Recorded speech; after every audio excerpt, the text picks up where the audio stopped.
Di dataran tinggi Gayo berasal dari bahasa Aceh yang mengandung arti tikungan. Takengon dianugerahi bentangan alam yang indah dengan jalan berkelok-kelok menuju perbukitan yang terjal serta pepohonan lebat di sepanjang jalan. Dan suku Gayo adalah penduduk asli Takengon. Suku Gayo yang merupakan penduduk asli Kabupaten Aceh Tengah umumnya memiliki garis keturunan Batak Karo yang berasal dari Sumatera Utara. Keberadaan mereka diperkirakan telah ada sejak ribuan tahun lalu. Dan baru-baru ini, tim peneliti berhasil menemukan beberapa fosil peninggalan suku Gayo. Mereka menetap di tepi Gua Loyang Mendale. Penemuan membuat gempar masyarakat setempat.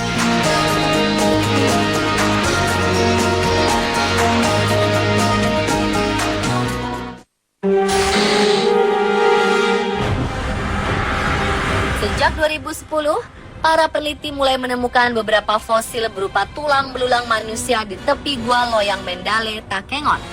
Fosil ini diperkirakan adalah penduduk asli suku Gayo telah berusia 7.000 tahun.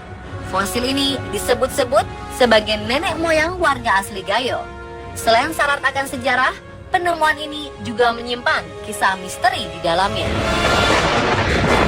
Terletak di Kecamatan Kebanyakan tak jauh dari pusat kota Takengon, Gua Loyang Mendale yang dulu semeraut kini sudah tertata rapi dan menjadi objek wisata di tanah Gayo.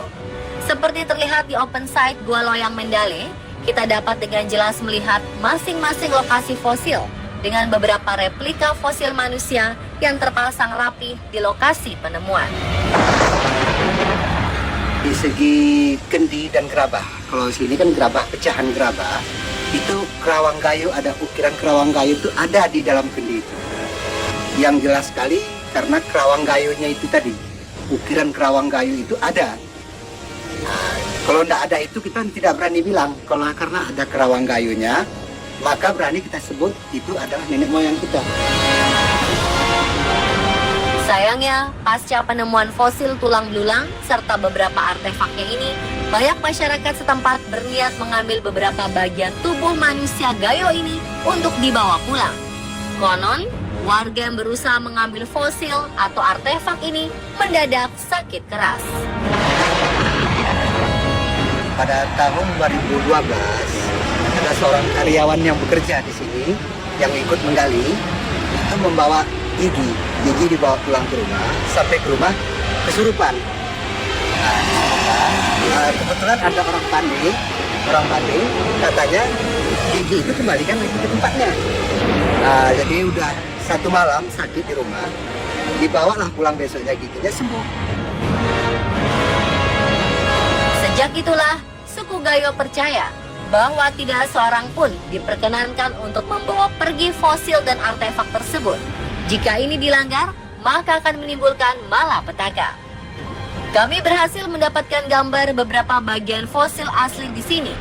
Beberapa bagian fosil manusia asli penduduk Gayo ini berupa bagian kepala, rahang, gigi, tulang belulang, serta beberapa artefak pecahan kendi.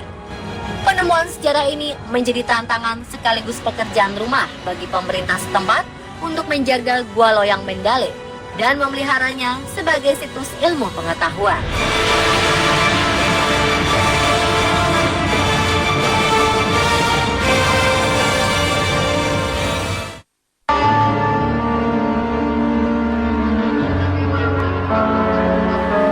Penemuan benda bersejarah lainnya terdapat di Banda Aceh.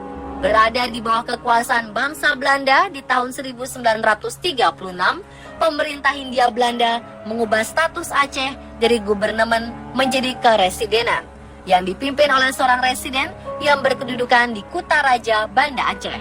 Sejak masa pemerintahan Belanda, salah satu daerah bernama Kampung Pandai di tengah pusat kota Banda Aceh dikenal sebagai Kampung Pandai Besi. Masyarakat Kampung Pandai adalah para ahli membuat beragam seni terbuat dari besi. Hal ini membuat pemerintah Belanda memerintahkan mereka untuk membuat kepingan emas. Cerita Kampung Pandai Besi ini tinggal sejarah. Kini, Kampung Pandai menjadi kawasan pemakaman kalangan Raja Aceh yang dulu pernah diserang oleh penjajah Belanda.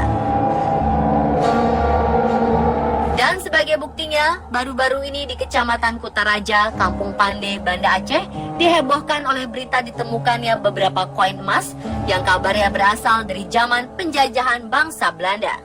Kala itu, seorang nelayan tak sengaja menemukan keping-keping koin emas di dalam peti. Lokasi penemuannya terletak di antara makam kerajaan Aceh. Setelah dilihat kembali, ternyata di dalam peti tersebut berisi ratusan koin emas dalam jumlah yang sangat banyak. Setelah berita ini mencuat ke publik, penduduk setempat dan dari desa sekitar berlomba-lomba mencari koin emas di tengah-tengah makam kerajaan Aceh. Pengamat sejarah mengatakan bahwa koin-koin emas ini adalah harta kerajaan Sultan Iskandar Muda yang tak dapat diselamatkan lagi karena serangan penjajah Belanda secara mendadak. Disinilah emas yang dia dikumpulkan dari sini, dari Pidi, dari Melabos. Di sini dia tempat emas, diolah emas jadi batangan dan jadi uang, namanya dirham. Karena uang di Aceh, kerajaan Aceh itu ada dirham perak, ada dari perunggu. Di sini pusat kerajaan dulu. Jadi di sini tempat pemakaman beliau-beliau ini. Beliau ini sebagai ulama ini yang merupakan moyang daripada Sultan-Sultan Aceh, dan sebelah beliau itu ada makam-makam Sultan Aceh.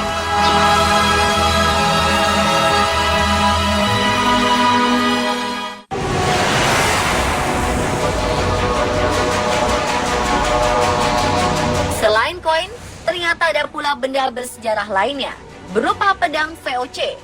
Diduga pedang keramat ini adalah hadiah pemberian bangsa Belanda kepada kerajaan Aceh yang berkuasa puluhan tahun lalu. Ada misteri tentang pedang ini. Konon, pedang ini tak bisa jauh dari Kampung Pande.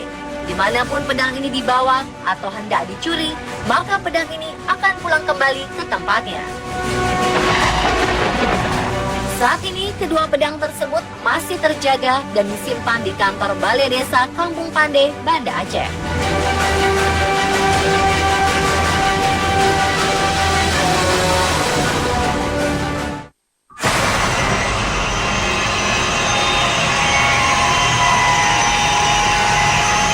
Maret 1942 lalu, setelah Belanda menyerah terhadap pemerintah Jepang, Jepang mulai memasuki tanah Rencong hingga kota Lok Sumawe.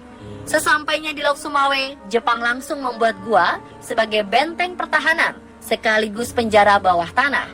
Kini, gua Jepang menjadi tempat wisata di Bukit Pantai Lok Sumawe.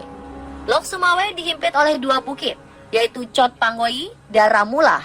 Di Aceh, gua ini dikenal dengan sebutan Guha atau Kiorokrok, yang mengandung arti tempat persembunyian. Selain sebagai tempat persembunyian, gua Jepang ini membelah area perbukitan ini kerap dipakai untuk menyekap para tahanan pribumi. Ketika itu, bukit yang berada 120 meter di atas permukaan laut ini berperan penting bagi bangsa Jepang untuk memantau musuh yang masuk Samudra Hindia dari jarak jauh. Kini, meski telah beralih menjadi tempat wisata, gua Jepang ini memiliki pesona tersendiri. Di antaranya adalah adanya kisah mistis yang menyelimutinya. Menurut cerita, salah seorang pemimpin Jepang bernama Jenderal Watanabe memilih untuk mengakhiri hidupnya di dalam gua Jepang. Tubuhnya ditemukan dalam kondisi yang memprihatinkan. Ini pernah cerita konon ada penampakan. Semenjak kematiannya, beberapa orang mempercayai jika sosok komandan Jepang tersebut sering muncul di salah satu ruang dalam gua.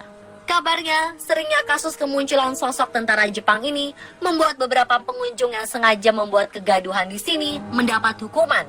Ia akan mendadak histeris. Ada pula kisah misteri beberapa pekerja bangunan yang ingin merenovasi gua Jepang ini. Itu pernah yang gua paling besar itu ada komandan Jepang itu namanya Watanabe. Itu beliau itu tidak mau balik lagi ke negaranya, malah bunuh diri di situ, tapi bukan pakai samurai, dia gantungkan diri. Itu terus dulu. Meski hanya mitos, kisah tersebut cukup terkenal di kalangan masyarakat Lok Sumawe. Itulah rangkuman beberapa kisah yang tak pernah terungkap dari provinsi paling barat Indonesia.